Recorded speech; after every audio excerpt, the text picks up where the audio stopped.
And welcome back to the Hot Lap. This, believe it or not, is our 1000th video. So I wanted to extend, first of all, massive thank you to everyone that's either subscribed, liked, commented, and more importantly, watched. I mean, the fact that I'm still doing this is absolutely amazing. I really enjoy it. But 1000 videos, and kind of like to celebrate, I guess, I want to talk about Jerez 1997. Yes, one of the most controversial incidents in the history of Formula One. In one corner, you have Michael Schumacher. In the other corner, you've got Jacques Villeneuve. They were separated by 1 point. Just like Adelaide 1994, the 1 point was in Michael Schumacher's favour. So, let's just say, if neither driver finished the race, Schumacher's world champion. But before we get into some of the footage there, look, we need to look at qualifying, because qualifying was a dead heat between 3 people. Villeneuve on pole, Schumacher second, but matched the time to the nearest thousandths.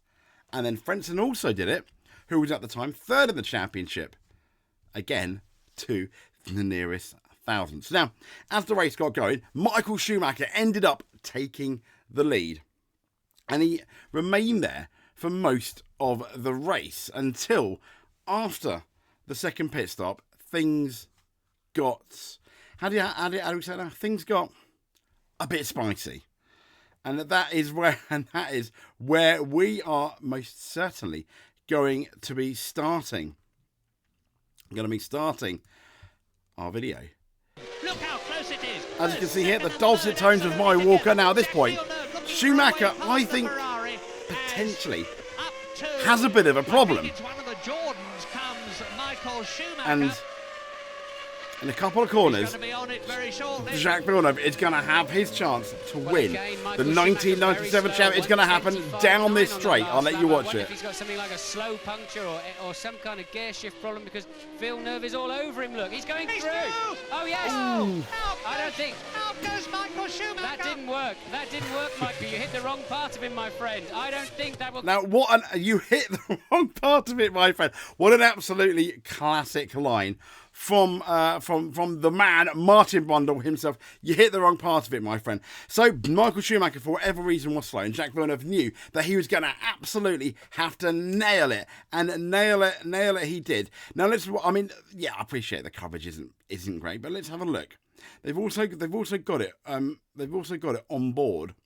So let's have a look. This is Jacques Villeneuve's on board. And he put himself in a position we talked about. And there we go. As you can see, he's going straight. Michael Schumacher gives the gap.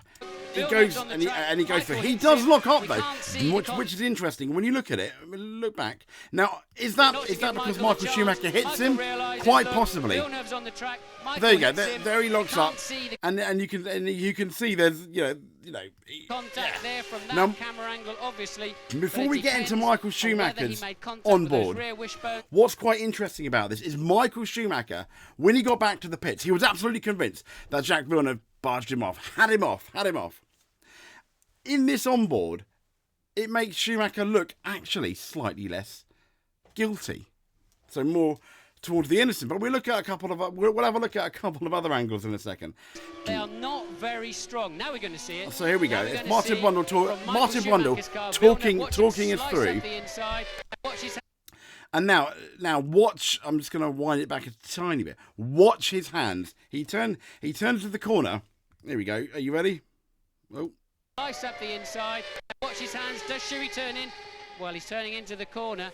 It does appear, to be fair to Michael Schumacher, it does appear that Villeneuve dive bombed him. I don't really think. Does Shuey turn in? Well, he's turning into the corner. I don't think it is a dive bomb in the end, because it was quite clear that Michael Schumacher opened the door and Jacques Villeneuve wasn't exactly coming from that far behind. He wasn't exactly alongside him, just prior to the braking zone, but still. Let's have a look one more time at this, shall we? So there's Jacques Villeneuve, as you can see, and Michael Schumacher is going to turn into the corner. There. Now he's turning in, and then it. Well, he's turning into the corner, but yeah. I've always thought that shot. I'm not condoning what Michael Schumacher did. Does make him look fairly innocent. Here's a different angle from it. This is from German TV. So you'll hear the dulcet tones of the German commentators. And at the time, we had F1 digital TV, so they had all these fancy different angles. It was something that you had to pay for. You could get it in England as well. It was Bernie Eccleston's idea, kind of like ahead of their time. I digress. But here we go. This is the same straight, slightly better TV quality as well. And they're saying that Duke Villeneuve's going to have to pass, and here we go. There we go.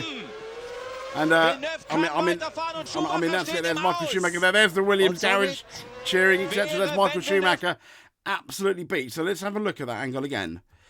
So there's Villeneuve, and here we go. They're pretty much in the braking zone at this point, and Michael Schumacher is turning into the corner.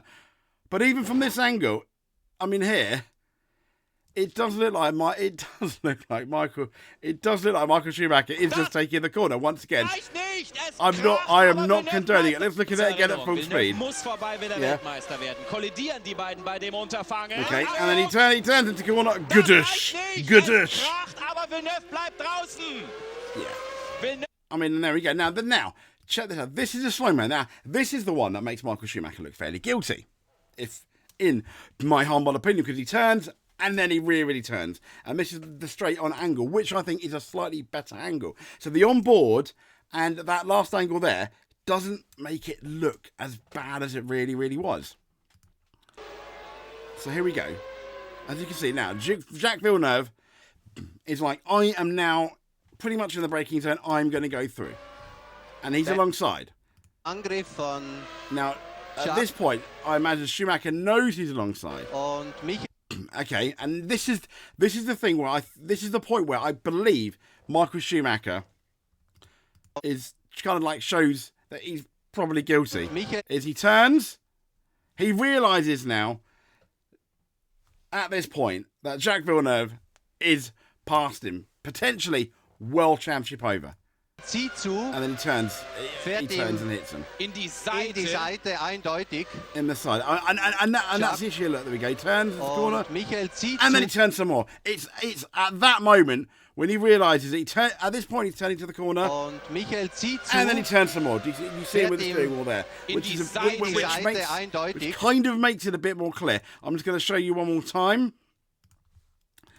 Okay, like there we go. He turns, he's turning into the corner, and then he's like, oh my gosh, and then he turns some more to smack Jack Villeneuve. I mean, the interesting thing about this was absolutely at the last. I mean, it was in the moment. People have accused Schumacher, for example, of Monaco when he parked in Monaco, being suddenly in the moment, and it kind of was. That was, very, very much in the moment. And then Michael Schumacher is beat. I don't actually know if his car's damaged, but he's definitely beat. I remember him spinning his wheels, trying to get out of it. So, yeah, which I think is interesting. But before we carry on with that was not the only controversy at the Jerez final lap. There was, I think, the Eye of Sauron also after the race, so to speak, was also on Williams and McLaren. Now, what happened before the beginning of the race is Ron Dennis had come up to Frank Williams alone and said, if you let us win the race, we won't get involved in, we're not going to get involved in the championship. And if something happens, could you let us win the race or something to that effect? Now, what's interesting is Frank Williams supposedly made that deal with Ron Dennis, and Patrick Head had no idea. And once he found out, he was absolutely furious. But here it is. Villeneuve's online, no problem, keeps it inside. Here it is. Now this is the last lap. What's also interesting in this is Coulthard at one point was ahead of Hakkinen through the pit stops. He managed it. And Ron Dennis had supposedly told David Coulthard to let Hakkinen through. And Coulthard was like, why? And over the radio, he made an implicit threat, did Ron Dennis, suggesting that if he doesn't, his his drive next year could be compromised. It's essentially saying if you don't do it, there's a very good chance we're going to sack you, which is why David Coulthard ended up letting Mika Häkkinen through. And here we go. Now this is the last one. You can see Coulthard behind. You can see Jacques Villeneuve all over him, all over him. And at some point, Jacques Villeneuve is going to let Mika Häkkinen through to win the race. He's got two chances, a small one into the Ayrton Senna chicane. Here we go. Now we're getting towards the end of the lap. Into the last corner. He knows Villeneuve. And I think it's this corner here. Look, he pretty much locks up, goes on. Yeah, he's going to win. And then you'll see right at a couple of corners left. We're coming now into the last two corners. The last corners here, and David Coulthard goes through as well. Jack Villeneuve pretty much lets Coulthard through, and Häkkinen goes through to win his first F1 race. I mean, there's Berger nearly getting Jacques Villeneuve as well. Jacques Villeneuve, funny enough, said, if I knew it was Berger, if I knew Berger was behind me, knowing it was Berger's last race, I would have let him through to have the podium, because all Jacques Villeneuve was thinking was the championship. But Patrick was absolutely furious at this, simply because, you don't give away a win. Now, what Williams didn't know at the time was his car wasn't as damaged, I think, as the times made out, but significantly, that hit between Jacques Villeneuve and Michael Schumacher had loosened, damaged the battery of the car, and instead of being secure, it was hanging by the very wires, essentially the wires it was plugged into. And had that gone, Jacques Villeneuve would have been out of the race. Obviously, they were not to know that. They only found that after. So Jacques Villeneuve was, thanks to the Schumacher incident, within, there's a parallel universe, I'm sure, that Jacques Villeneuve doesn't win that championship because that battery disconnects. So, yeah, that battery hanging on for absolute dear life was Jacques Villeneuve. And the other thing I'd like to say is it's not the nicest way for Häkkinen to win his first race. He had, to be fair, a really average 1997 season. They were full of, and because of that average 1997 season, it wasn't necessarily his fault. He could have won in Austria. He took the lead. He didn't. He went out. He could have won at the Nürburgring. He didn't. He went out. He could have had a really solid result at Hungary. He didn't. He went out.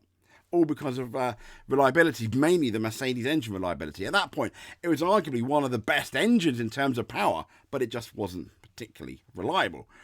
And in the end, I don't know if they got fined, but it did get investigated and they did get told off, because essentially what with the deal between Williams and McLaren was, to a certain extent, race fixing. And I think a lot of people forget that controversial, because everyone thinks of Michael Schumacher, and Jacques Villeneuve. This is a video from, and the descriptions and links to the video and who uploaded them are all going to be in the descriptions if you want to watch the full ones. I suggest you do. Some of them are really interesting. But this is Michael Schumacher. He wouldn't have made the corner, so you used me a little bit as a braking on top. But used me a little bit as a braking. So Michael Schumacher is basically saying that, as we saw in a couple of them, I don't think it was a dive bomb, but he's saying Jacques Villeneuve wouldn't make the corner and he used me as a braking. Okay, I mean, let's listen to it fully. Make the corner, and he wouldn't have made the corner, so you used me a little bit as a braking on top. But, as I said before, I probably wouldn't have done anything different. And I think that's quite interesting. He wouldn't have done anything different. This was all the way back. This was filmed after the incident, obviously, in 1997. And in the end, Michael Schumacher did receive a penalty. A lot of people suggested it was going to be a penalty going into the 1998 season. It was not. He ended up being disqualified for the 1997 season, but he kept his wins. So there was no Barrichello victory for the 1997 Monaco Grand Prix, sadly. So Michael Schumacher did keep his wins, but he got disqualified, so he didn't finish second in the championship. It was Frentzen in the end, and then Coulthard finished third. This is Max Moseley now talking about what they're going to do about it. Act was apparently deliberate, it was instinctive, and it was not premeditated. World Council has given careful thought to banning Michael Schumacher for 1998, but has... So he's talking about banning him for 1998, but then he gives you the reason why he didn't. Concluded that to do so would be futile because there is no driver competing in 1998 who would not be ready to accept a ban in 1999 if he could win the championship in 1998. It would not be a deterrent in any sense. I think it's for me personally, it's quite a tough decision if you see losing my second position, because with Ferrari... What's interesting is I don't think he loses the second position, but he keeps all the wins. So he didn't. So I mean, he didn't finish second in 1997. Then, even though he did, I don't think it was. Assuming Schumacher's 100% guilty. I don't think it was the massive penalty that Michael Schumacher makes out here. Obviously, he's going to make out it's a really bad penalty. Just for example, like Christian Horner made out that the cost cap was a massive penalty, and some people suggested it really wasn't. They just got a slap on the wrist. But obviously, he's going to have to make out it is a massive penalty. It doesn't affect him going into 1998. A couple of suggestions was not a complete ban for 98, but maybe missed the first two races, which would have hurt his championship. But then we wouldn't have had that in, you know, the epic show, the last couple of Grand Prix showdowns. But anyway, I digress. To have a second position in my record, it means something, but on the other side, I have to admit that I have done a mistake and I have done what I did, and I have to accept, and I do accept, the penalty. I found it pretty light. Okay, and this is now, I'm just going to wind it back a tiny bit. This is Jacques Villeneuve talking about the penalty, and there's a couple of other people. You've got Jacques Villeneuve, Pedro Diniz, paid driver for Jerez, Damon Hill's teammate at the end. Everyone's chisel jaw favourite, David Coulthard. But this is Jacques Villeneuve. I found it pretty light, but you know, now it's going to be the same verdict for everybody, so it's going to make it easier. Yeah, I mean, he said he finds it pretty light. I think a lot of people thought the penalty, like I'm suggested, was in the end pretty light. Once again, that's assuming that you believe Schumacher 100% did it on purpose. I think he did. I believe he did, but I believe it was an instinctive thing. He thought at the last second. It wasn't like it was premeditated. It wasn't like I'm going to take him out, and he thought a couple of laps before. Because Villeneuve, once again, I don't think it was a dive bomb, but I do believe he surprised Michael Schumacher with that move. You're playing for the world champion. It's difficult to make your right judgment, but the decision of the FIA, I think they make the right decision. They're a law unto themselves. They made the decision, and who knows whether Michael's learned his lesson. We'll find out next season. It's interesting. It's interesting to see what David Coulthard says about that, about being a law unto themselves. I think he's essentially criticising the FIA's decision. Not, and let's be fair, criticising the FIA is pretty much still fashionable all the way in 2024. This is Michael Schumacher then, kind of. I mean.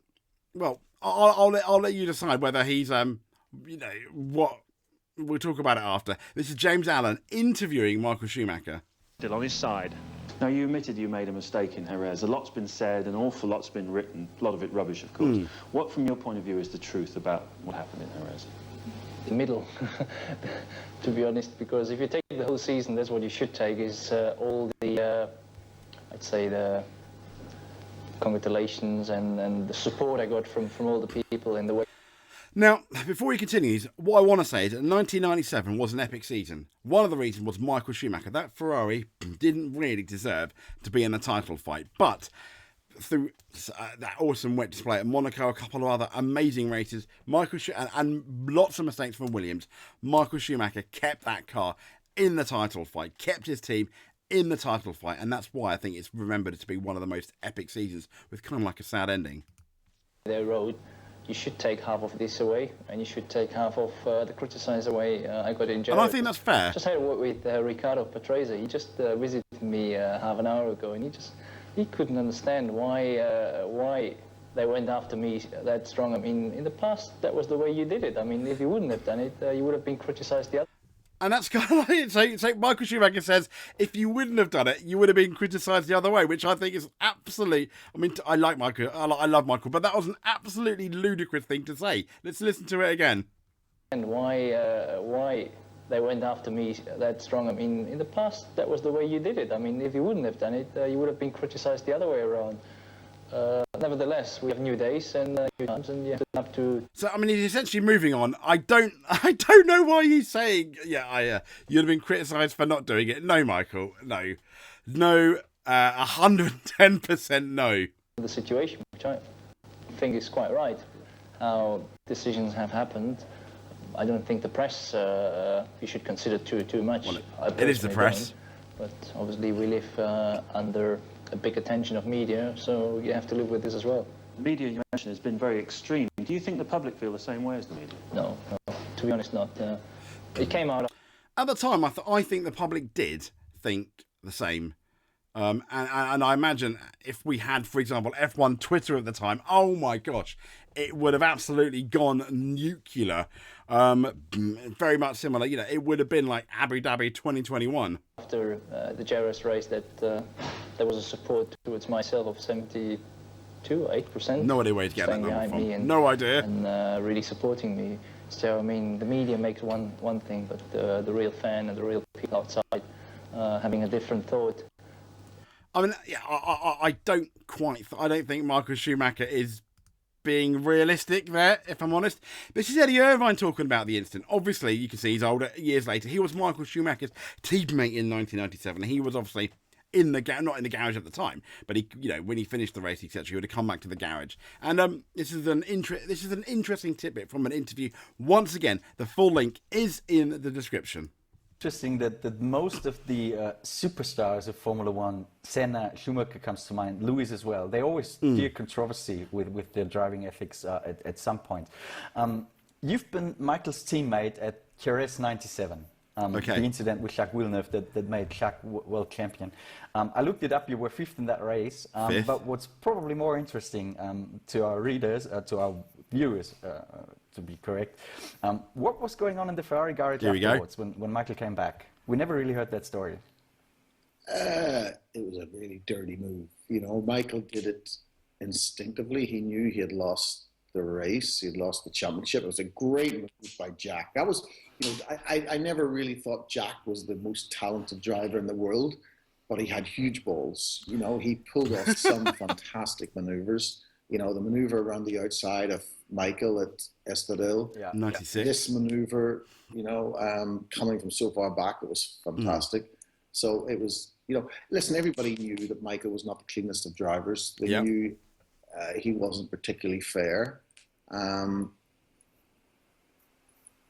that's why the stewards are there to try and make it fair, so that there are rules for the drivers to abide, so that otherwise it turns into a demolition derby. I do agree with instinctive, coming from the word instinct, and I do kind of agree when Eddie Irvine says it was instinctive, because I think it was. I don't think, once again, I keep on saying, I don't think it was premeditated. I think it was very much instinctive. Was that bit? So there's an article on Autosport which I just want to end with, which I thought was quite interesting. It's by Jonathan Noble, and it's tidbits from Michael Schumacher, and it's this is from, I think I mentioned 2006, November 24th, 2006. Once again, linked in the description. And it's talking about Schumacher turning in on Villeneuve at the hairpin at Jerez in a bid to take both of them out of the race, ergo winning the championship. The move, obviously, as we know, failed. You hit the wrong part of it, my friend, as Martin Brundle said. But looking back on his career, in what was a lengthy interview with a German newspaper, Süddeutsche Zeitung, I think it's called, on Friday, Schumacher, he admitted that the botch move would be the one thing he would change about his career. So he kind of, in the end, admitted it was a mistake. He said, if there were a situation in my career which I could undo, it would be this.